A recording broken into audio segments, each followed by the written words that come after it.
तो हमारे यहां यही अंतर है। वो उनका इतिहास ये पढ़ाता है कि धर्म और विज्ञान एक दूसरे से लड़ता है। उनका इतिहास पढ़ाता है कि जब कोई गैलीलियो खोज करके विज्ञान को बताता है तो धर्म उसके खिलाफ खड़ा हो जाता है, उसको सजा देने के लिए। हमारा इतिहास ये बताता है कि धर्म और विज्ञान इस कदर मिले हुए हैं कि अलग करना ही मुश्किल है। जैसे पंचामृत में पंचगव्य इस तरह मिले हुए होते हैं कि आपको उनके लिए अलग अलग करके देखना ही संभव नहीं है। तो हमारा इतिहास ये बताता है कि विज्ञान और धर्म किस प्रकार से मिला हुआ है। इसलिए आज हमें अपने इतिहास से जो सीखने की जरूरत है और जो बालकों को सीखने की जरूरत है, और मैं ईमानदारी से कहूं सिर्फ हमें ही नहीं पूरी दुनिया को जिसे सीखने की जरूरत है, वो इतिहास क्या सिखाता है हमें। वो इतिहास यह सिखाता है, जैसे मैंने आपको बताया कि अनेक प्रकार की रामायण है, तो एक रामायण ऐसी है जिसमें यह भी उल्लेख आता है कि जब भगवान राम रामेश्वरम का शिवलिंग स्थापित कर रहे थे तो उनको एक योग्य पुरोहित की जरूरत थी। तो फिर वो भेजते हैं जामवंत को, तो योग्य पुरोहित कौन है? कहा सबसे योग्य पुरोहित तो रावण है। तो रावण आ जाता है पुरोहित बनके, और किस बात का अनुष्ठान होना है? विजय का। तो अपनी विजय का अनुष्ठान भी करवा रहे हैं।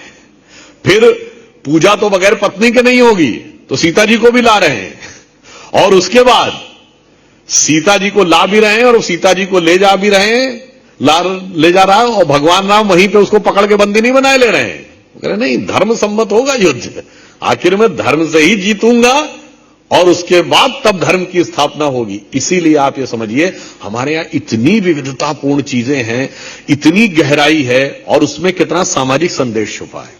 आप सोचिए कि यदि धर्म की स्थापना करने के लिए ही भगवान राम का जन्म हुआ था तो बहुत आसान काम था। अयोध्या के राजा के रूप में उत्पन्न हुए थे, अयोध्या की सेना लेके जाते और रावण का वध कर देते। पर क्या उससे धर्म की स्थापना हो जाती? नहीं होती, क्योंकि आम जनता में चेतना नहीं आती, जन सामान्य में। वो कहते भाई आप राजा थे, आपके पास इतनी बड़ी ताकत थी, आपने जाके युद्ध कर लिया, हमारी क्या सामर्थ्य है कि हम अधर्म के विरुद्ध युद्ध कर लें। इसलिए पहले भगवान राम राजा राम से वनवासी राम बनते हैं। वनवासी राम बनने के बाद क्या करते हैं? निषाद राज, शबरी, केवट, बानर, रीछ, भालू सबको अपने साथ लेते हैं। अपने राज्याभिषेक से पहले किसका राज्याभिषेक करते हैं? सुग्रीव का राज्याभिषेक करते हैं। और जब इसका अर्थ क्या हुआ? वन में, गिरिकंदराओं में रहने वाले वो लोग जिनको सबसे दूर का समझा जाता है, जिनको सबसे अशक्त समझा जाता है, उनकी शक्तियां जागृत करते हैं। अगर हनुमान जी अपनी शक्ति भूले हुए थे तो यह प्रतीक है इस बात का कि जन सामान्य कैसी अपनी शक्ति भूला हुआ होता है, जबकि उसके अंदर पूरी शक्ति होती है। और वो शक्ति जब जागृत होती है, सबको संगठित करके, सबको समाज में उचित सम्मान देकर, तब वो उस समय की सबसे बड़ी शक्ति अर्थात रावण को परास्त करते हैं, तो धर्म की स्थापना होती है।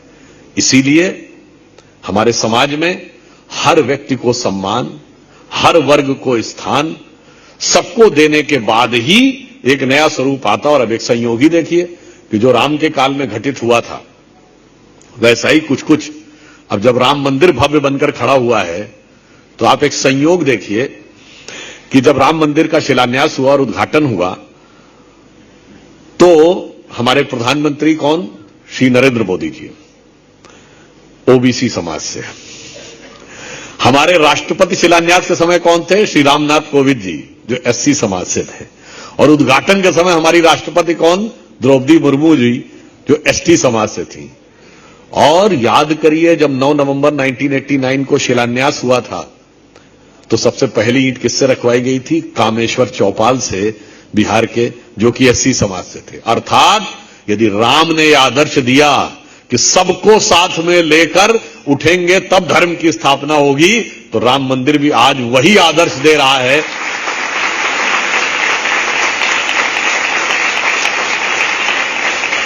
ये हमारा इतिहास सिखाता है। और बाकी इतिहास मैंने आपको कई बार भी बताया, जो लोग इतिहास की परंपराओं से लड़ने का विचार रखते हैं तो उन्हें याद रखना चाहिए कि इस देश में, ये बात मैं पुनः रिपीट कर रहा हूं, इस देश में 2 परंपराएं हैं। जब श्री राम जन्मभूमि और बाबरी मस्जिद एक्शन कमेटी के बीच में संघर्ष चल रहा था, तो राम की परंपरा क्या है कि पिता के एक वचन के लिए राजपाट छोड़ दिया। दूसरे भाई ने क्या कहा कि हम जाएंगे, लक्ष्मण जी ने कहा राम के साथ। जिसको सत्ता मिली वो भरत कह रहा मैं शासन नहीं करूंगा, तो खड़ा होकर शासन करूंगा। आप कल्पना करिए कि जो लोग इसे कल्पना भी कहते हो, क्योंकि उनके लिए मुश्किल है इस असली यथार्थ को समझ पाना, उनसे पूछो भाई मैं चुनौती देता हूं, तुम्हारे ऐसी कल्पना हुई है तो बता दो। तुम्हारी सोच के बाहर थी। जिसे अंग्रेजी में कहते थे ना, हम लोग अपने इंजीनियरिंग की भाषा में कहते थे, जब कोई चीज समझ में ना आए कहते भैया ये ओएसटी हो गया। What is OST? Overhead transmission, ऊपर से गुजर गया। या हम लोग जैसे यहां भी आप लोग देखते होंगे तो यूपी की तरफ पान वान की दुकान पे खड़े होके जब कोई ये कहे कि बात बड़ी कॉम्प्लिकेटेड थी तो पान चबाते हुए कहते भैया ये तुम्हारी नॉलेज के बाहर है। नॉलेज नहीं, वो नॉलेज के बाहर है। तो उनकी नॉलेज के बाहर थी। क्यों? उनकी नॉलेज क्या थी? वो तो उस बाबरी परंपरा को देखे थे, उसमें भी 4 भाई थे, शुजा, मुराद, दारा और औरंगजेब। और एक औरंगजेब ने तीनों का कत्ल कर दिया, शुजा, मुराद और दारा, 3 भाइयों का। बाप को जेल में डाल दिया, शाहजहां को, और उसके बाद अपने सगे बड़े भाई दारा शिकोह का सर काट के जेल में बंद अपने बाप के पास भेजा। सोचिए, जिसने ये इतिहास जिया हो उसको ये इतिहास काल्पनिक लगेगा। और इसमें एक और किस्सा आपको पता है कि आखिरी दिनों में जब शाहजहां जेल में था तो उसको पानी भी कैलकुलेट करके मिलता था, 1 सुराही पानी मिलता था। तो उसने औरंगजेब से रिक्वेस्ट की कि कम से कम मेरा पानी तो बढ़ा दो। तो औरंगजेब ने कहा जितना मिलता है उतने में ही काम चलाओ। तो उसने दुखी होकर एक वो लिखा फारसी का शेर, वो मुझे पूरा नहीं याद है। उसकी पहली लाइन है, ए पिसर तू अजब मुसलमानी। तो उसने ये कहा कि तू कैसा मुसलमान है, तू अपने जिंदा बाप को पानी के लिए तरसा रहा है, तुझसे तो अच्छे वो काफिर हिंदू हैं जो अपने वो मरे हुए बाप ही नहीं, मरे हुए पूर्वजों को भी पितृपक्ष में पानी देते हैं। आप सोचिए कि कौन सा इतिहास। मैं कहना चाहता हूं, आप किसी धर्म मजहब को मानने वाले हो, अपने घर में क्या इतिहास देखना चाहते हो बताओ। और अपना घर तो छोड़िए, और इसमें मैं 1-2 चीज और स्पष्ट करना चाहता हूं। कई बार बहुत सी चीजों को लेकर जो मन में कंफ्यूजन क्रिएट किया जाता है। जैसे इतिहास जीना क्या सिखाता है, यहां बच्चे बैठे हैं तो क्या कहा जाता है कि बच्चों की दिनचर्या क्या रहनी चाहिए। आजकल के बच्चे अपने आप को बहुत इंडिपेंडेंट महसूस करने लगे हैं। इंडिपेंडेंट का मतलब और कुछ नहीं है। इंडिपेंडेंट का मतलब यह है कि अब अपनी गलतियों से सीखना शुरू करो। आजकल के बच्चों को सिखाया जाता ना कि तुम स्मार्ट किड बनो, तुम्हारे मां बाप ने कह दिया उस बात को क्यों एक्सेप्ट करो। तो मैं बच्चों को भी बताना चाहूंगा कि स्मार्ट वो नहीं होता है जो मां बाप की बात ना माने, वो मूर्ख होता है। स्मार्ट वो होता है जो मां बाप की बात माने। कैसे? मैं उदाहरण देना चाहता हूं। 2 बच्चे चलते हुए जा रहे हैं और एक कोई गर्म पतीली या भगोना रखा है जिसपे खौल रहा है पानी। दोनों की मां ने कहा कि बेटा इसको छूना नहीं, गर्म है, जल जाओगे। एक बच्चे ने बात मान ली, दूसरे ने कहा ऐसे कैसे मान लेंगे, मां बाप कहेंगे थोड़ी मान लेंगे हम उनकी बात। मैं तो लॉजिकल हूं, इंटेलिजेंट हूं, मॉडर्न हूं, जब तक खुद नहीं एक्सपीरियंस करूंगा तो नहीं मानूंगा। तो गया, उसने छुआ, फिर चिल्लाया, फिर रोया। उसकी मां आई, उसने ऑइंटमेंट लगाया जले पे, फिर उसने आगे बढ़ना शुरू किया। तब तक तो पहला वाला बच्चा बहुत आगे निकल गया। इसका मतलब स्मार्ट वो नहीं है जो अपने अनुभवों से सीखे, स्मार्ट वो है जो दूसरों के अनुभवों से सीखे।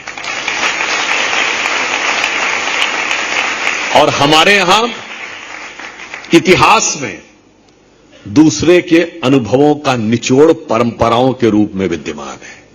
बड़े बुजुर्गों ने वर्षानुवर्ष जो देखा है वो परंपराओं के रूप में विद्यमान है।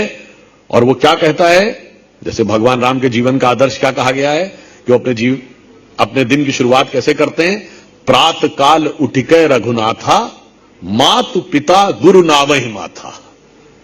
इसमें सीक्वेंस भी देखिए, सबसे पहले माता, फिर पिता, फिर गुरु। तो बच्चों को ध्यान रखना चाहिए, अपने को बेवजह स्मार्ट समझने की कोशिश नहीं करो। अपने जीवन में जो भी चुनौती आए, जो भी समस्या आए, जो भी कॉम्प्लिकेशन आए, पहले मां से बताओ, फिर पिताजी से बताओ, और फिर टीचर से बताओ, गुरु से। उसके बाद ही कोई निर्णय लो, बगैर समझे निर्णय मत लो। अब यहां पर मैं एक बात बताना चाहता हूं, यह बात मैं वैसे पहले बोल चुका हूं, मगर पुनः क्लियर करना चाहता हूं। हमारा जो इतिहास है उसके अंदर कितनी गहराई और तत्व छुपा हुआ है वो आपको समझना चाहिए। जैसे भगवान राम 4 ही भाई क्यों थे? 3 या 5 क्यों नहीं थे? और 2 या 6 क्यों नहीं थे? उसका कारण यह है कि हमारे 4 भाई जो भगवान राम हैं, ये 4 पुरुषार्थ हैं, धर्म अर्थ काम मोक्ष। भगवान राम धर्म है, शत्रुघ्न अर्थ है, लक्ष्मण काम है और भरत मोक्ष है। इसीलिए आप देखिए वन में राम के साथ लक्ष्मण ही क्यों जाएंगे? क्योंकि लक्ष्मण क्या है? काम, कामना। कामना सदैव धर्म के साथ संयुक्त रहनी चाहिए, एक क्षण के लिए भी अलग नहीं रहनी चाहिए। शत्रुघ्न कभी राजधानी छोड़ के नहीं जाएंगे, क्योंकि अर्थ तो कभी राजधानी छोड़ ही नहीं सकता। और भरत ही खड़ाऊ रख के तपस्या क्यों करेंगे? मोक्ष को धर्म का कोई प्रतीक चाहिए तपस्या करने के लिए। और जब पूर्ण समर्पण, खड़ाऊ ही क्यों? प्रतीक तो बाजूबंद भी हो सकता था। खड़ाऊ इस बात का प्रतीक है कि जब धर्म के प्रति पूर्ण समर्पण के भाव के साथ तपस्या की जाएगी तब मोक्ष की प्राप्ति होगी। आपने कभी ध्यान दिया कि इन 4 भाइयों में जुड़वा कौन है? लक्ष्मण और शत्रुघ्न। क्यों? क्योंकि लक्ष्मण कामना है यानी इच्छाएं, और शत्रुघ्न अर्थ है यानी इच्छा की पूर्ति। ये दोनों तो जुड़वा हैं, ये तो अलग हो ही नहीं सकते। अगर इच्छा होगी तो पूर्ति होगी, पूर्ति तभी होगी जब इच्छा होगी। इसलिए लक्ष्मण और शत्रुघ्न दोनों जुड़वा भाई हैं। अब यहां पे कई बार जो हमारे बहुत सारे रैशनलिस्ट और जो सो कॉल्ड वुमेन एक्टिविस्ट कहते हैं राजा दशरथ के 3 रानियां क्यों थी? तो भाई 3 रानियां क्यों थी? 2 या 4 क्यों नहीं और 1 क्यों नहीं? कारण यह है कि जो 4 प्रवृत्तियां हैं, जो 4 शक्तियां हैं, धर्म अर्थ काम मोक्ष, ये एक स्रोत से आ ही नहीं सकती। धर्म आएगा सतोगुण से। तो राम किसके पुत्र हैं? माता कौशल्या के, वो सतोगुण की प्रतीक है। अर्थ और काम आएगा रजोगुण से, तो माता सुमित्रा क्या है? रजोगुण की प्रतीक है। और मोक्ष को तमोगुण के पार जाकर अपनी प्रामाणिकता सिद्ध करनी पड़ेगी, केकई तमोगुण की प्रतीक है। तो एक स्रोत से ये चारों चीजें आ ही नहीं सकती थी, इसीलिए 3 ही जरूरी थी, 2 भी नहीं, 4 भी नहीं और 1 भी नहीं। और वैसे on the lighter note, it should not be taken otherwise, तीनों में सबसे सुंदर कौन था? तीनों रानियों में केकई। अर्थात सबसे आकर्षक दिखने वाली चीजों में अक्सर सबसे खतरनाक संभावनाएं भी छुपी रहती, यह भी आज के युग को समझना चाहिए। मतलब मैं कोई इसको कैविएट लगा के बोल रहा हूं कि मैं कोई सुंदर महिलाओं के विरुद्ध नहीं बोल रहा हूं, पर यह एक प्रतीक है। इसीलिए मंथरा उसी की पत्नी, उसी की दासी है। अर्थात तमोगुण के साथ ही षड्यंत्र जुड़ा रहता है। और वैसे आज के समय में भी ध्यान रखना चाहिए, ये बहुत से शकुनी और बहुत से मंथरा भाइयों को लड़ाने में लगे हुए हैं कि सब तरह से लड़ते रहो भाई, उत्तर और दक्षिण में लड़ते रहो, भाषा पे लड़ते रहो, मराठी और उत्तर भारती में लड़ते रहो, तमिल और हिंदी में लड़ते रहो, दक्षिण भारत उत्तर भारत में लड़ते रहो, अगड़े पिछड़े पे लड़ते रहो, अपर कास्ट और शेड्यूल कास्ट में लड़ते रहो, खूब लड़ते रहो। और ऐसी व्यवस्था बनाई गई है कि परिवार में भी खूब लड़ो, भाई भाई जाके लड़ो, मुकदमे लड़ो, बाप बेटे लड़ो, पति पत्नी लड़ो, सबको लड़ा के रखना है। मगर हमें यह भी हकीकत में देख के रखना है कि अगर हम लड़े तो जानते क्या होगा? अभी जो आपके उद्घोषक महोदय बोल रहे थे कि कुछ बात है कि हस्ती मिटती नहीं हमारी, हमारी कुछ बात लड़ने में नहीं थी, एक रहने में थी। और जब वो कुछ बात खत्म होती है तो हमें इतना भी ओवर कॉन्फिडेंस में नहीं रहना चाहिए कि कुछ बात है कि हस्ती मिटती नहीं हमारी। अब साहब हम यही कहते रहे और देखिए, गांधार तो छोड़िए, अब तो लाहौर कराची पेशावर में दिखती बस्ती नहीं तुम्हारी। लाहौर कराची तो छोड़ दीजिए, अब तो भारत के कश्मीर, धुबरी, असम के बरपेटा, करीमगंज, बंगाल का मालदा, केरल का मल्लापुरम, बड़ी मुश्किल से दिखती है बस्ती तुम्हारी। इसीलिए आंखें खोलिए, किसी प्रकार के कंफ्यूजन में मत रहिए। जो लोग आपको लड़ाना चाहते हैं, मैं विनम्रता से कहना चाहता हूं, वो अज्ञान से उनकी आंखें भरी हुई हैं। गुलामी की मानसिकता की चीजें या तो उनके दिमाग में ऐसी हैं कि उन्हें समझ में नहीं आ रहा, या कुछ लोग जानकर भी उस षड्यंत्र का हिस्सा बनना चाहते हैं। मगर आज देश में एक नया जागरण आया है और मुझे विश्वास है कि भारत की जो जनता है उसको धर्म और संस्कृति से जो प्रेरणा मिली है, वो आज हमें यह संदेश दे रही है कि जाति, वर्ग और प्रांत भेद के भ्रम को दूर भगाता है। सबके मन का भाव एक है, सबकी भारत माता है। अनेकता में ऐक्य मंत्र को जन जन फिर अपनाता है। देखो प्यारा देश हमारा आगे बढ़ता जाता है। अब यहां एक और बात मैं कहना चाहूंगा, बहुत विनम्रता के साथ। जब हम कहते हैं हमारे इतिहास से क्या सीखने की बात है, मैंने जैसे बताया कि एस्ट्रोनॉमिकल कैलकुलेशंस हमारे इतिहास में देखने को मिलते हैं। हम विश्व के एकमात्र धर्म और संस्कृति हैं जहां आपको धर्म ग्रंथ में विज्ञान मिलेगा। कोई हमसे बहस करने कह सकता आपने कैसे कहा? आप सबने वैदिक गणित सुना होगा, किसी और धर्म ग्रंथ में गणित शब्द सुना है? आयुर्वेद शब्द सुना है? मेडिकल साइंस है। किसी और धर्म ग्रंथ में मेडिकल साइंस सुनी है? यह अपने आप में इस बात का प्रमाण है कि हमारी सोच, और हमें बस गुलामी की, जो प्रधानमंत्री ने कहा, गुलामी की मानसिकता से बाहर निकलना है। एक बार आप सोच के देखिए तो कि आप क्या हैं और हम किस तरीके से रचे बसे हैं अपने जीवन शैली में। मैं एक छोटा सा उदाहरण देता हूं, बहुत नॉर्मल सा।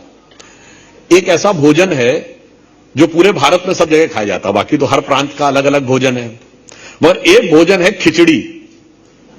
उत्तर से दक्षिण तक सब लोग खाते हैं, और भाई मकर संक्रांति के दिन खिचड़ी बनती है। ठीक, मकर संक्रांति क्यों बनती है वो तो एक अलग विषय है, मगर खिचड़ी के इंग्रेडिएंट्स क्या हैं? चावल, दाल और घी। चावल क्या है? कार्बोहाइड्रेट। दाल क्या है? प्रोटीन। और घी क्या है? फैट। बताइए कहीं पर ऐसा कॉम्बिनेशन है? कार्बोहाइड्रेट, फैट एंड प्रोटीन, तीनों एक ही में। हमारी हर खाने की चीज, मतलब मैंने ऐसा एक उदाहरण दिया कि हम धर्म से हटकर अगर अपनी वास्तविक जीवन शैली देख लें, हमारे यहां खाने के इतने अलग प्रकार बताए गए हैं। कौन सी चीज वर्षा ऋतु में खानी है, कौन सी ग्रीष्म ऋतु में खानी है, कौन सी शीतकाल में खानी है, और कौन सी चीज नहीं खानी है। उदाहरण के लिए मट्ठा, छाछ बहुत अच्छा माना जाता है, मगर कहा गया भादों के महीने में नहीं खाना है। एक महीना साल का ऐसा होता है जिसमें मट्ठा नहीं खाना है। कौन सी चीज मॉर्निंग में खानी है, कौन सी चीज इवनिंग में खानी है, कौन सी दिन में खानी है, इसका भी क्लासिफिकेशन है। दही मॉर्निंग से लेकर दोपहर तक खाना है, तो दूध प्रेफरेबली शाम को पीना है। आप सोचिए क्या उनके पास ऐसा कोई क्लासिफिकेशन है? ऐसा कोई डाइवर्सिफिकेशन है? नहीं है। इसीलिए मैंने बताया कि जीवन को जीने के जो सिद्धांत हैं, और इवन जो हम आप सामान्य जीवन जी रहे हैं, खाने पीने से लेकर हर चीज में हमारा इतिहास, हमारी परंपरा जिस वैज्ञानिक ढंग की चीजें हमें बताती है, हमें उस चीज को समझने की आवश्यकता है। और यहां मैं एक और बात भी कहना चाहूंगा, यह भी एक संयोग मानिए या किसको कोई दूसरे रूप में समझे। जो जो साइंस एंड टेक्नोलॉजी एडवांस हुई है, तो भारतीय संस्कृति की महानता और श्रेष्ठता स्थापित हुई है। जैसे हम लोग बहुत बच्चे थे तो तब कहा जाता था ये सरस्वती नदी तो ये सब कहानी है, ऐसा कुछ था ही नहीं। ये राम सेतु ये सब कोई कुछ था ही नहीं, ये तो कहानी है। आखिर में क्या हुआ? 1987-88 के पास नासा की सैटेलाइट पिक्चर में पहली बार सरस्वती नदी का ट्रैक देखा। नासा की पिक्चर में पहली बार नीचे राम सेतु का ट्रैक देखा। साइंस डेवलप हुई और हमारी प्रामाणिकता उभर के आने लगी।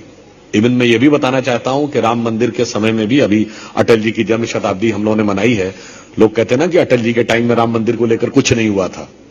तो मैं बताना चाहता हूं 1976 में खुदाई हो रही थी, उसमें से 8 खंबे निकल आए थे, तो कम्युनिस्ट इतिहासकारों के दबाव में वो रुकवा दी गई थी ताकि असली इतिहास उभर कर सामने ना आए। और इतना ही नहीं, कोर्ट से स्टे ले लिया गया था कि इस जगह पे खुदाई नहीं हो सकती। आर्कियोलॉजिकल सर्वे की खुदाई एज यूजुअल होती रहती थी, द्वारका खोजी गई थी उसी प्रकार से, उनका ना खुदाई हो ही नहीं सकती। मगर क्या बताएं, टेक्नोलॉजी आ गई। टेक्नोलॉजी क्या आ गई? Ground penetration radar, radar mapping. Radar mapping के द्वारा आप बगैर खुदाई किए हुए जमीन के नीचे देख सकते हैं कि कोई स्ट्रक्चर दिख रहा है कि नहीं। जैसे अल्ट्रासाउंड, अल्ट्रासाउंड बगैर चीरफाड़ किए हुए आपके शरीर के अंदर कोई ग्रोथ हो रही है या नहीं उसको दिखा सकता है। रडार मैपिंग की सरकार ने और हाई कोर्ट में उसकी रिपोर्ट प्रस्तुत की, खुदाई की परमिशन मिल गई, टेक्नोलॉजी आई और हमारे सबूत उभर के सामने आने लगे। अब मैं एक और बात कहना चाहता हूं, जो लोग हमारा मजाक उड़ाते थे कि जन्म के समय कैसे बता देते हो भाई कि इस आदमी को कौन सा रोग होने का योग है।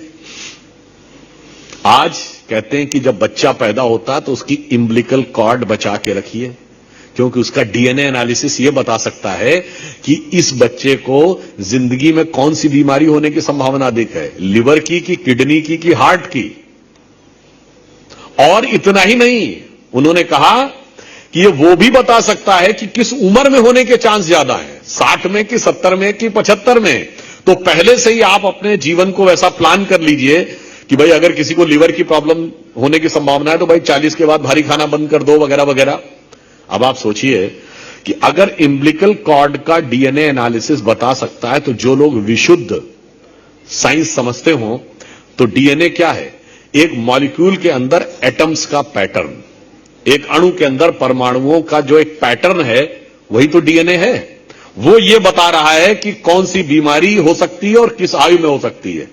हमारे यहां कहा गया है अगर ये पैटर्न बता सकता है तो आकाश में ग्रहों का पैटर्न भी बता सकता है जन्म के समय कि कौन सी बीमारी कब होगी, कहां हो सकती है, क्योंकि दोनों एक ही कॉस्मिक एनर्जी को रिप्रेजेंट कर रहे हैं। क्योंकि वेदों में कहा गया यत पिंडे तद ब्रह्मांडे, जो पिंड में है वही ब्रह्मांड में है। तो सेम चीज, यानी जिस चीज का आप मजाक उड़ाते थे वो चीज अब यथार्थ रूप में आने लगी है। और विज्ञान भी धर्म की शिक्षा कैसे देता है, हम एक उदाहरण देना चाहते हैं। जैसे मान लीजिए हम लोग यहां बैठे हैं, ये लाल रंग दिख रहा है, वहां स्वामी जी भगवा वस्त्र धारण किए हुए हैं।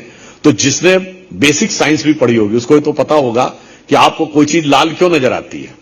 लाल इसलिए नजर आती है कि सूर्य की 7 किरणें होती हैं प्रकाश में, तो उसने क्या किया कि बाकी 6 रंग तो सोख लिए, सिर्फ लाल रंग को रिफ्लेक्ट किया और वो आपकी आंखों पे पड़ता है, इसलिए आपको वो लाल नजर आता है। अगर हरे को रिफ्लेक्ट करेगी बाकी चीजों को सोख कर तो आपको हरा नजर आएगा, नीले को रिफ्लेक्ट करेगी तो नीला नजर आएगा। अर्थात प्रकृति भी हमें क्या संदेश देती है कि जो चीज तुमने अपने अंदर रख ली वो समाज में तुम्हारी पहचान नहीं बनती है, जो आपने रिफ्लेक्ट करके दी वो समाज में आपकी पहचान बनती है। और इस चीज को किस ढंग से जी कर दिखाया गया हमारे समाज में कि हमारे यहां सेठ वो बड़ा नहीं होता था जिसकी कैपिटल बड़ी, जैसे आजकल होता है फॉर्च्यून 500 कंपनी में देखिए इनका स्टॉक इतना है, इनकी नेट वर्थ इतनी है। हमारे नेट वर्थ इंपॉर्टेंट नहीं थी, जिसने ज्यादा धर्मशाला बनवाए, जिसने अधिक मंदिर बनवाए, जिसने अधिक भंडारे चलवाए, जिसने पाठशाला बनवाए, जिसने गौशाला बनवाए, और अर्थात समाज को क्या दिया इसके आधार पर तय होता था कि वो कितना आदमी। इसीलिए हमारे यहां राजा वो बड़ा नहीं होता था जिसने बड़ा बड़ा इलाका जीता, कि हजारों किलोमीटर कब्जा कर लिया और लाखों लोगों को मार दिया। न, हमारे यहां राजा वो जिसने बड़ा त्याग करके दिखाया, चाहे राजा राम हो या राजा हरिश्चंद्र हो। इसलिए जो प्रकृति का नियम है वो अगर शाश्वत रूप में जीकर कोई समाज दिखा रहा है तो वो भारतीय संस्कृति और हिंदू समाज दिखा रहा है।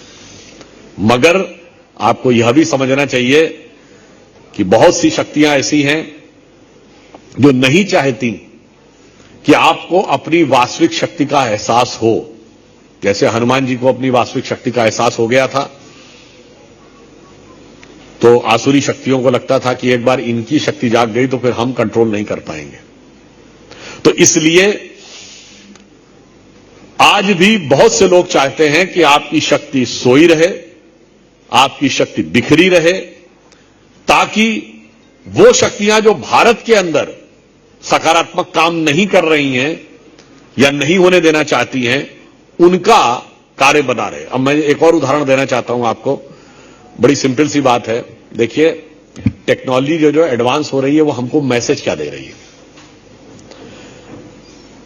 जितना हम सूक्ष्म, जैसे अभी आपने शायद पढ़ा हो, अगर आपने से किसी ने ध्यान दिया हो, गूगल ने अपनी एक क्वांटम चिप बनाई है, अभी लेटेस्ट उसने अनाउंस किया है, जिसका नाम है विलो, WILLOW। उसकी खासियत यह है कि एक नॉर्मल कंप्यूटर को काम करने में, किसी समस्या को सॉल्व करने में यदि 10⁻24 ईयर्स लगे, यानी ब्रह्मांड की आयु से अधिक समय लगेगा, उसे क्वांटम चिप 5 मिनट में सॉल्व कर देगी। मगर क्वांटम कंप्यूटर के साथ समस्या जानते क्या है? वो इतना संवेदनशील है कि हल्का सा हवा का झोंका और हल्की सी आवाज या मौसम में हुआ हल्का सा बदलाव उसकी क्षमता को प्रभावित कर सकता है। तो आपको उसको बहुत प्रोटेक्टेड एटमॉस्फेयर में रखना पड़ता है, जहां पर टेम्परेचर सब जीरो हो और किसी भी प्रकार का एक्सटर्नल डिस्टर्बेंस ना हो। अभी रिसर्च चल रही कि कैसे उसको नॉर्मल बनाएंगे।